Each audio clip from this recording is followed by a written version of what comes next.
שולחן אחד לשיעורים, לבישול, לעבודות, לאפייה, לכל. החצי חדר היה ברוחב של 2 מטר. והילדים גדלו, ונזלים את הרגליים, עשו חור בארון, גם אצלנו וגם אצלי, שנוכל לשכב בנחת. הרגליים בתוך הארון. אפיזודה. גיא הזכיר לי את זה, הוא גם הזכיר את זה פה.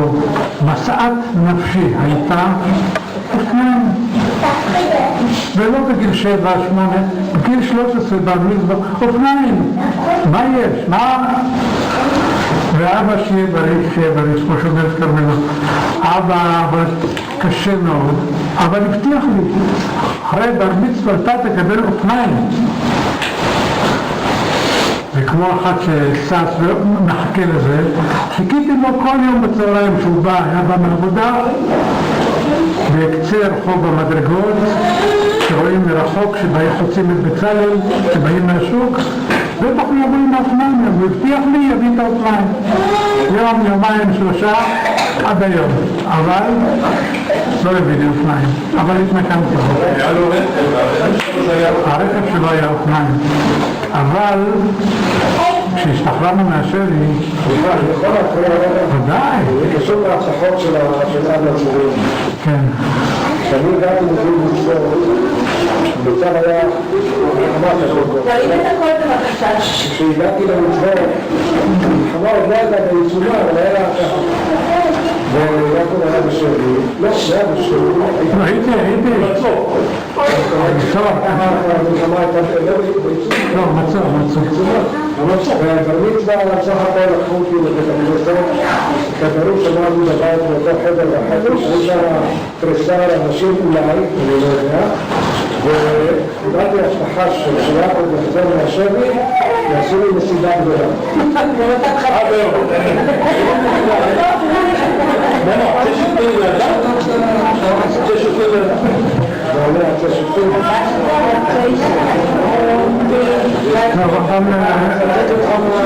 אם נמשיך עם האופניים, כשהשתחררנו מהשבי, קיבלנו מענק 30 לירות, זה היה סכום עצום. אם הפקיד קיבל 5 לירות לחודש, 30 לירות זה היה סכום מאוד רציני. אבל אופניים, קניתי לי אופניים ב-23 לירות, שהסכום עצום. אבל מה? היה לו פנס, מעצורים, ברגל, מכל השכלולים האחרונים. בוודאי שאלה. עכשיו לרצינות. הדור שלי הוא דור קשה. מי שחי בו, ולא רבים זוכרים אותו, ודאי קלרה אולי. תודה רבה. ראית, תלך לגלות. אני הראתי זה כקומפלימנט. בוודאי קלרה הייתה. באותה תקופה היה מצב מאוד קשה. כל אחד היה חייב לקבוע מה הוא עושה, מה הוא ומי הוא. היה חייב לבחור דרך חיים. היו תנועות נוער, המחתרות, חילוקי דעות בין כל המפלגים, כל המחתרות, השנאה רבה בין כל הפלגים, חטיפות של אנשים, פעולות צבאיות של עצר ושל לחם. מי שלא חי בתקופה היא קשה מאוד להסביר את זה. בדרך הטבע, המשפחה והחינוך שקיבלנו בבית, הגעתי לתנועת הנוער בית"ר. בסיום לימודי העממי, בגיל פחות מ-16, גויסתי לארגון הצבאי הלאומי אצ"ל. תחילה הדבקת מודעות, מודיעין, פעולות הסברה וכיוצא בזה. אחר כך בגיל 16.5, כמובן כשהייתי כבר גבר לכל דבר בעניין, בדצמבר 47, ימים אחדים לאחר הכרזת המדינה על ידי האו"ם,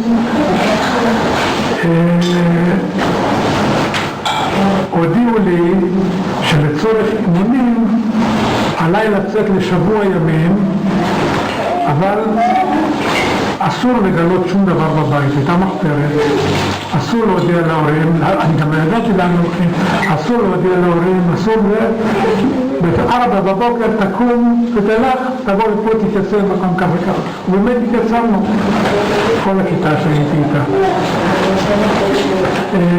ואז אמרו לנו, אנחנו הולכים לעיר העתיקה.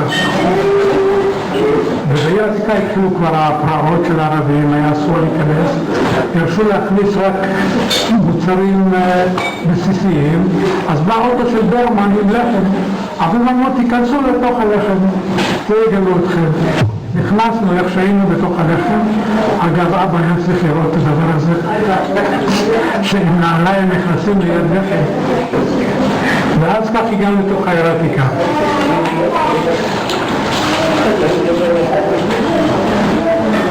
אז התחיל המצור האמיתי גם על ירושלים החדשה, ובעיקר על המצור שבתוך ירושלים החדשה, על ירושלים העתיקה. שבוע ימים לאימונים נמשך 6 חודשים. עם קרבות באותה תקופה עם הספסוף הערבי, שנעזר כמובן גם על ידי הבריטים שבאו לשמור עלינו כביכול. המשפחה ידעה איפה אתה נמצא? המשפחה ידעה יותר מאוחר. היו שיירות שבאו כל שבוע לעיר העתיקה, שהבריטים העבירו, לקחו חולים, החזירו, העבירו רופאים, ואז אפשר לכתוב מכתבים, ואז כתבתי את המכתבים האלה. אבל אחרי זמן, היום שאנחנו מבוגרים, אני מבין מה עשיתי או מה עשינו אנחנו להורים שלנו. לא ידעו איפה אנחנו, לא ידעו איפה אני לפחות שבוע או 10 ימים. לא היה להם מי לשאול, מי לדבר. זה היה המצב. וככה היו קרבות די קשים. בתחילת או באמצע, בסביבות 10 למאי 48, לקראת הקמת המדינה, היו כבר קרבות מאוד קשים מהספסוף. היו ממש קרבות כמעט פנים אל פנים עם הסמטאות הצרות של העיר העתיקה. ואז אני עמדתי ליד איזה חלום שהייתה העמדה שלנו, ערבי עמד 3-4 מטר עם הסמטה הצרה, ראיתי אותו יורה עליי. ראיתי אותו יורה עליי וקיבלתי, לפני שהספקתי לראות, יריתי, אני לא זוכר, קיבלתי מכה חזקה מאוד כאן, וכמובן נרתעתי, קיבלתי כדור, הייתה לי חולצה עם כיסים גדולים, הייתה לי תחבושת צבאית כזאת, שהייתה אישית, אבל מאוד אהבה מהצבא הבריטי, וזה נכנס והתגלגל לתוך התחבושת, השחור בחולצה, והתגלגל וזה לא חושב מה נכנס. החולצה הזאת הייתה שמורה אצלי עם הרבה שנים.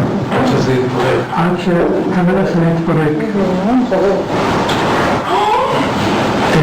החזקנו מעמד למעלה משבועיים. אז הצטרף הצבא הירדני, הליגיון הירדני, שהיה צבא לכל דבר בעניין, לספסוף, אחרי שכבש את הרובע, את גוש עציון, ואז הם באו עם תותחים, ומרגמות, וטנקים אפילו, ובכל זאת החזקנו גם איתם מעמד 14 יום. אבל כשכבר השטח הלך ונכבש, היינו בתוך מתחם מאוד קטן, 1,500 אזרחים תושבים שישבו בהרבה בתי כנסת והתפללו כל היום. אז היה חוסר אחריות גדול מצידנו להמשיך בקרבות כאלה שוחקים את כולנו. אבל החליטו להיכנע, מי שהחליט הגדולים שם, ואז היה הסכם, הלכו וחזרו, והיה הסכם כתוב על תנאי הכניעה.